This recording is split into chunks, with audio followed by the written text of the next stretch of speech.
এই বাইকটা বেটার নাকি জিক্সার এফআই এবিএস বেটার? হ্যাঁ, তাহলে আমি আপাতত বলতেছি না, আর একটু রাইড করি, তারপরে আপনাদের জানাবো আমার কাছে কোনটা বেশি ভালো লাগে আর বেশি স্মুথ লাগে। এই বাইকটা কেন কিনবেন? এক নাম্বার হচ্ছে আপনি যদি কমফোর্ট চান, তাহলে এক নাম্বারে হচ্ছে এই বাইকটা চয়েস করতে পারেন কমফোর্টের জন্য। আর জিক্সারে হচ্ছে দুই সাইডে, বাবারে বাবা, দেখছেন এরা তো রেস করতেছে রে ভাই। হাই কমফোর্ট চান, বাজার টাজার করবেন, মাঝে মাঝে একটু লংয়ে যাবেন, সিটিতে বেশি রাইড করবেন, তারপরে আপনার পিলিয়ন থাকবে, আপনার ওয়াইফ বা আপনার বাচ্চা কাচ্চা আছে স্কুলে দিতে হবে। হ্যালো গাইজ, আসসালামু আলাইকুম, welcome back to another new blog. তো আজকে কিন্তু নতুন একটা বাইকের উপর বসা, আর আপনারা জানেন, ককপিট দেখে বুঝে গেছেন এটা সেই বাইক যেটা এই সেগমেন্টের, কি বলেন তো, আপনারা তো জানেন এই সেগমেন্টের সব থেকে কমফোর্ট বাইক। এই বাইকটার সিটিং পজিশনই অন্যরকম, আমার বাইকটার মতো না। আমার বাইকটা একটু হাত এরকম উঁচু করে চালাইতে হয়। তো এটা হলো এই সেগমেন্টের জন্য কমফোর্ট কিং। কমফোর্টের জন্য অ্যাকচুয়ালি এই বাইকটা মানুষজন কিনে। মানে বাইকটা চালানো অনেক ইজি, খুবই ইজি লাগে বাইকটা রাইড করতে। তো এই বাইকটায় মাইলেজ মনে হয় 45-এর উপরে পায়। এই বাইকগুলা নিয়ে অনেক লং ট্যুর করলেও সহজেই ঘাড় হাত এগুলো ব্যথা হবে না। আমার বাইকটা যখন আমি প্রথম কিনি, তখন আমি প্রথম অ্যাডজাস্ট করতে পারতাম না, আমার ডান হাতে প্রচুর ব্যথা করতো, তারপরে ঘাড়েও ব্যথা হয়ে যেত। তো ওটা আস্তে আস্তে অ্যাডজাস্ট হয়ে গেছে। বাট এই বাইকটা ধরলে নতুনটা চালাইলেও কোনো প্রবলেম হবে না আই থিঙ্ক, কারণ সেরকম প্রবলেম আমি দেখতেছি না।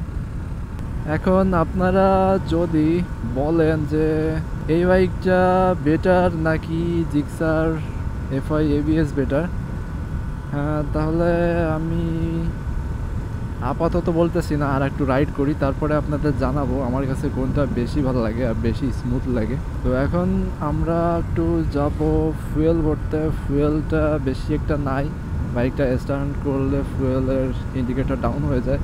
তো ফুয়েল নিব, তারপরে আপনাদের সাথে আবার কথা বলবো বাইকটা নিয়ে। ওহো, ব্রেকিং তো জোস ভাই।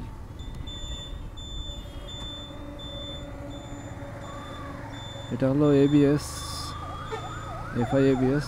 তো ব্রেকিং খুব ভালো, গিয়ারও খুব ভালো, গিয়ার অনেক স্মুথ। আমার বাইকের গিয়ার অনেক হার্ড, জিক্সারের দোষ, সব জিক্সারেরই দোষ। তবে প্রবলেমটা হলো এর মিটারটা অনেক ছোট, যেটা আমার কাছে অ্যাকচুয়ালি ভালো লাগে না। এত ছোট মিটার ক্যামেরায় দেখতে আমার খুব একটা ভালো লাগে না।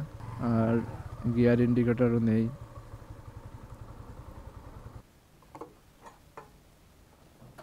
এই বাইকের প্রবলেম হলো এই যে এটা খুলে হাতে চলে আসে, এটা হাতে নিয়ে বসে থাকতে হয়। হাতে তেলটা লেগে গেছে, এই যে দেখছেন হাতে তেল লেগে গেছে। ফুলের দাম হয়েছে 128, 28.5 টাকা পার লিটার। আচ্ছা, এই যে হচ্ছে সমস্যা, এই যে ওভারটেক করলাম, আমার জিক্সার বাইকে যে ফিডব্যাকটা পাই ওভারটেক করতে গেলে, যেভাবে ও পাওয়ার ডেলিভারি করে, এটা কিন্তু অতটা ফাস্ট পাওয়ার ডেলিভারি করতে পারে না, একটু ডিলে আছে। এই জন্যই অ্যাকচুয়ালি মানুষ বলে যে হাইওয়েতে এটা দিয়ে ওভারটেক করতে একটু প্রবলেম হয়। আসলে একটু প্রবলেম হয়,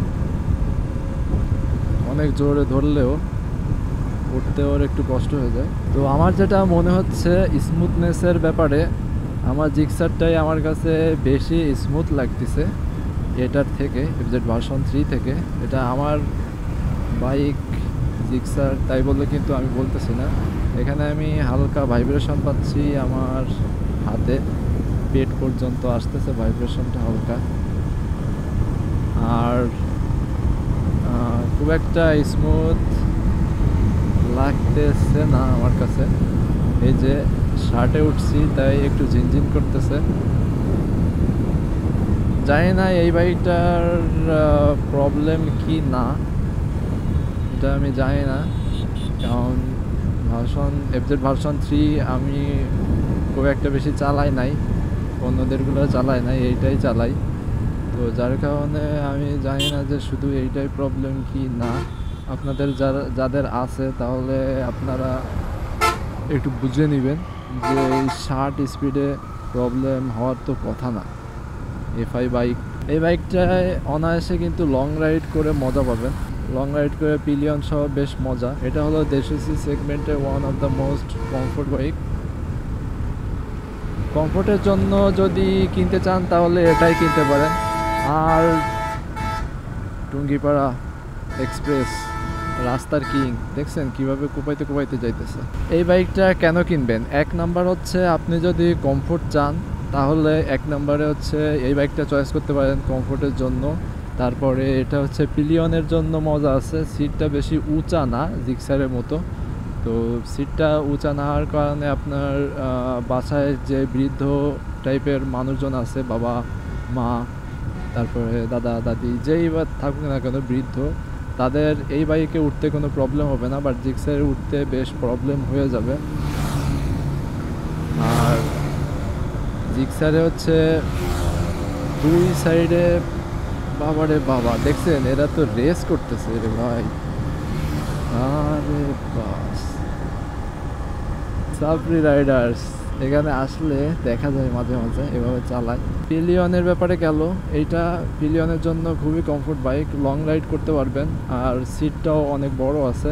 পিলিয়ন আপনার গায়ের উপর পড়বে না, বাট জিক্সারে যদি পিলিয়ন বসে তাহলে ব্রেক টেরেক করলে ওর সিটটা অনেক উঁচুর কারণে পিলিয়ন আপনার গায়ের উপর আসবে মাঝে মাঝে।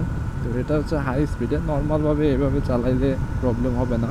তারপর এর হলো মাইলেজ ভালো, এফআই তারপরে এফজেড এসের যে পাওয়ারটা, ওটা পাওয়ার টর্ক একটু কম থাকার কারণে এটা একটু তেল কম খায়।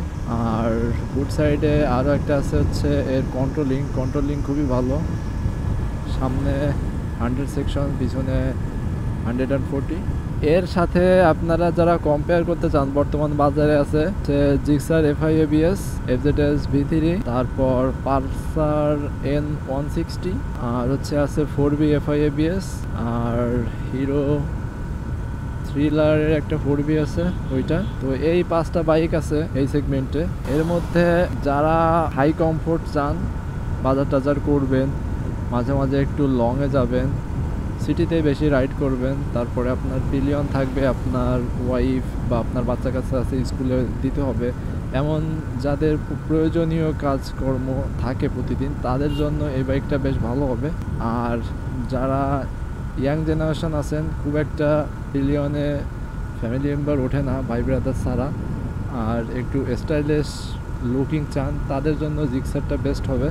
জিক্সারে পাওয়ারও ভালো, মাইলেজও ভালো, লুকিংও ভালো, সব কিছুই বেশ ভালো। শুধুমাত্র পিলিয়নের জন্য জিক্সার এফআই এবিএস একটু প্যারা হয়ে যায়, সেটা ছেলেদের জন্য প্যারা হয় না, মেয়েদের জন্য আর মুরব্বীদের জন্য প্যারা হবে। আর এই বাইকটার কমতি আমার কাছে খুবই কমতি লাগে, সেটা হলো এর মিটারের জিনিসটা। মিটারে যে ইন্ডিকেটরে আমরা বামে দিলে বামের ইন্ডিকেটরটা জ্বলে, ডানে দিলে ডানের জ্বলে, এইটা আমার কাছে খুবই ভালো লাগে, এটা আমার কাছে খুবই ইফেক্টিভ লাগে। তো আমি বামে দিচ্ছি, আমারটা বামে জ্বলতেছে না ডানে জ্বলতেছে সেটা আমি মিটার দেখলেই যেন বুঝতে পারি, এটা অনেক গুরুত্বপূর্ণ ফ্যাক্ট। কিন্তু এর লাইটগুলো যেহেতু একদম উপরে, এগুলা নিজের চোখেই দেখা যায়, এটা প্রবলেম হয় না, ওই যে দেখাই যায়। আর হলো মিটারটা অনেক ছোট, আর গিয়ার ইন্ডিকেটর নেই। গিয়ার ইন্ডিকেটরটা খুবই ইম্পর্টেন্ট। এই যে আমার বাইকে তো আমি গিয়ার দেখে দেখে চালাইতে পারি, বাট এটা আমি রাইড করার সময় বেশি গিয়ারে দিয়ে স্পিড কমাই ফেলছিলাম, স্টার্ট অফ হয়ে যাচ্ছিলো, বাট আমি বুঝতেছিলাম না যে কত নম্বর গিয়ারে আছে।